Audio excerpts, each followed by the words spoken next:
I'm going to jump to 30 minutes and we're going to see what kind of fight your team took just to showcase how you can still win from like 15k behind. Disruptor 5, we're doing replays in this game. The mid tilted out. They're about 15k behind, I think you mentioned, and a fight's going to come up where they turn it back around. Maybe it's the fight that just happened, so let's go back. Oh, it looks like it's a classic high ground throw. Wait, this is perfect. All right, so even when your team is tilting out, most people, if they aren't like literally AFK, most people will come fight. There's something about the high ground that even if they won't join anything else, you're more likely to get people to show up to these stuff, whether it's attacking or defending. Not always, but more likely than like, hey guys, let's invade the triangle. So even if nothing's happening, you can plan to stall out the game, try to get the tools you can to take this kind of fight here. From their perspective, what do they got? They got Tiny, Carry, Zeus mid, it looks like. Maybe this is a Marcy offlane, or maybe a Marcy 4, Dawnbreaker offlane. All right, they don't have the safest high ground, especially with this silencer going like Ags instead of like other defensive stuff. But really what they should do is with this Aegis, just send Tiny up, whack it a couple times, back off, repeat. Do it very slowly, very safely. You can't all come in because you'll get wrecked by Witch Doctor Cask and Ultimate, Disruptor ult, stuff like that. So their team should only be putting the Tiny on point, and when you guys jump the Tiny, they'll respawn with like global Dawnbreaker ult, stuff like that. The danger for them is the Disruptor, that on the retreat, you can potentially get a glimpse back. If you're playing Disruptor, rather than put the Observers here, which is frequently checked on high ground pushes, if you actually put them like further back, that can, like, a lot of people put sentries like in this area, especially like Zeus will be bolting around. So if you actually put them further back, they're more likely to survive. And as they retreat, you might get the glimpse back. Same thing, like mid, just like put them further out, down here, further out. Same thing for like all the lanes. All right, so let's see what they end up doing here. So far, so good. Tiny hitting it. Where's everyone else? They're actually all in decent spots. Silencer should be closer because he can't reach with the Glimmer Cape. Does she have... Oh, she has Pick Me Up. So she actually could literally jump in and pull the Tiny out, which is kind of cool. And then Dawnbreaker, she's got the global, so she's out here. Okay, so your team, you should just have the heroes needed to defend, and other people should be pushing out the lane. So like Ursa's doing it, and then probably one more of you does not need to be here defending this and could be pushing things out. Or maybe a couple of heroes could be attempting to kill the Dawnbreaker if you knew where she was. All right, one more wave, send the Tiny in. Okay, see this? This is the mistake. Why is he jumping in? It's not necessary. Look how close he's killed this tower. From just walking up and hitting it, he's almost done with a tower. And then core players just can't resist. They always jump in and then like they have to go for the kill. Even if I told them, if you just do what you're doing for one more minute, you will take this lane of barracks and then you'll be done. And then you'll still have what? 2 more minutes to go do another lane. But they can't resist. They love to jump in. Support, I won't say it's just core play. It's just Dota players. Dota players love to jump in. They think they can get kills. They think they're ahead. So they jump in like this. And I'm going to guess you Static Storm him. So now everyone on his team who wants to come in to save him has to run into Static Storm all the way back here. Hold on. Let's get this Zeus ult out of the way. Because he jumped back here, this isn't even the worst. Sometimes they jump like way further back, right? Let's go to full vision. If Tiny was right here and you guys jumped him, then Silencer from back here could reach him. Marcy could reach him. Silencer's actually like way too far back. He needs to be down here where the Glimmer Cape can reach because he doesn't have a 4-staff and a blink and all that to get down here, which actually you wouldn't want to have to use anyways. He should be here where the Marcy is. But now they have to go up here. So now they got to walk all the way up to here, even if Silencer was in position from here, ready to save the Tiny, because Tiny jumps in here. Now Silencer has to walk in here, which is like 2-3 seconds. And then it's straight into the Disruptor ult. So then he's not even going to be able to use spells if he was a hero who needed it. Silencer, you know, he's probably using global first and then walking in. And then the items can be used through this until there's an Aghanims. But anyways, you get the idea. So here's the Tiny losing Aegis. Is he going to kill the Ogre? No. And now this is the danger versus Disruptor. As you try to retreat, you get glimpse back. So if he didn't have the Aegis, this is where you got to look at the Zeus and the Marcy who are like, oh shit, we couldn't save him. Now we retreat. You count down to 4. glimpse the Zeus back if you had the observer back here like we were talking about. Send them back. Or as they're running away, you hit them with the Q to keep track of them. Like that works too. In real desperate situations, you could drop the observer here as you're like running up to try to catch a sight of them over here to then glimpse them back.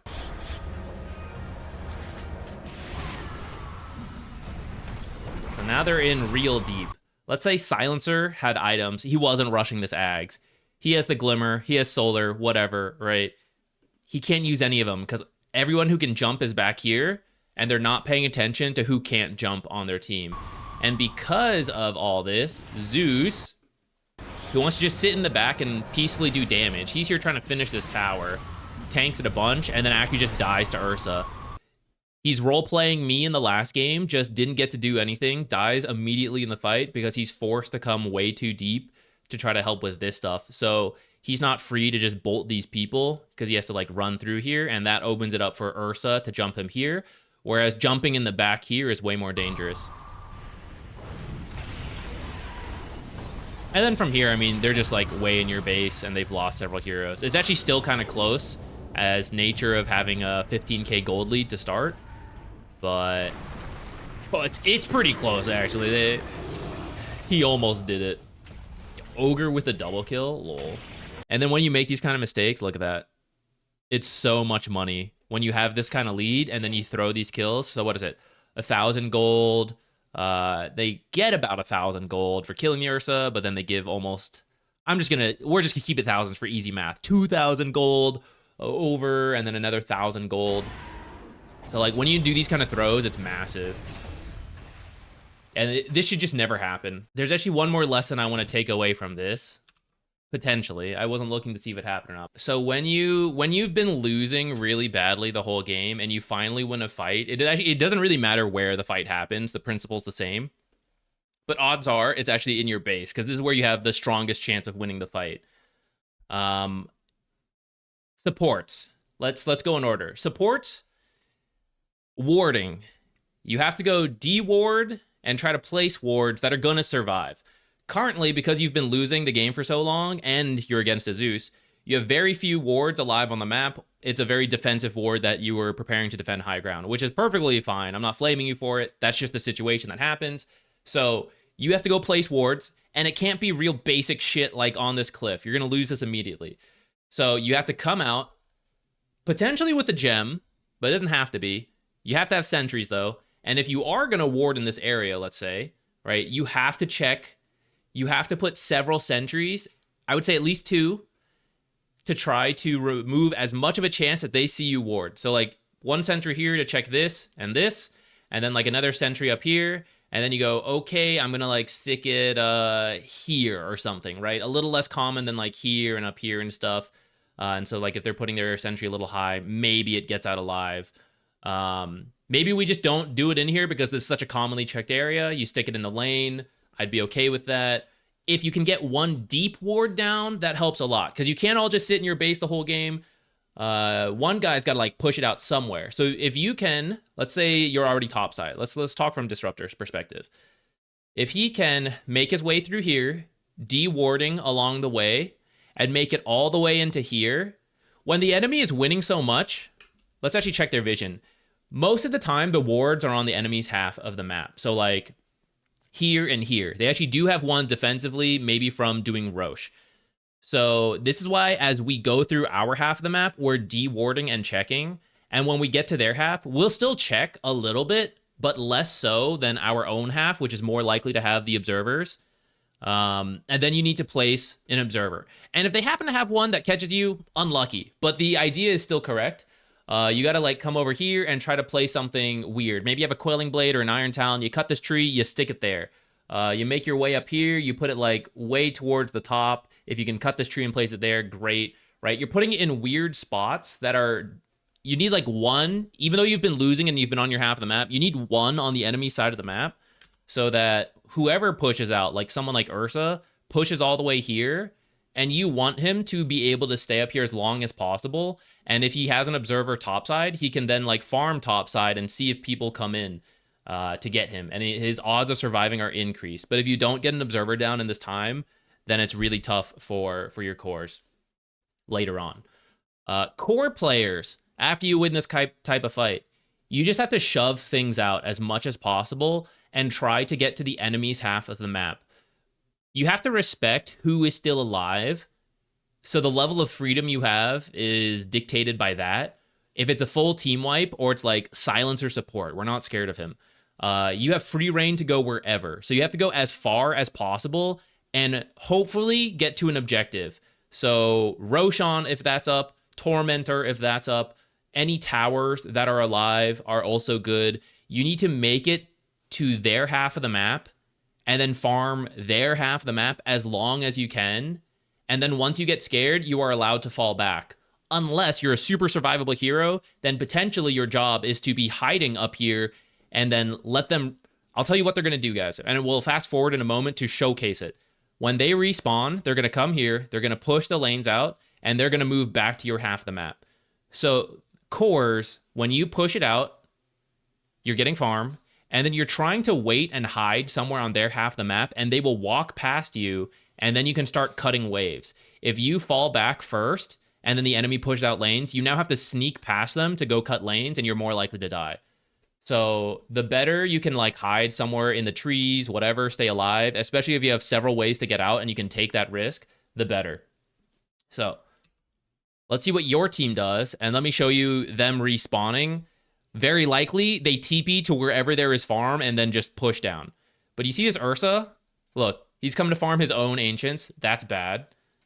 Let's see. You're going to push the lane maybe and then go for D wards.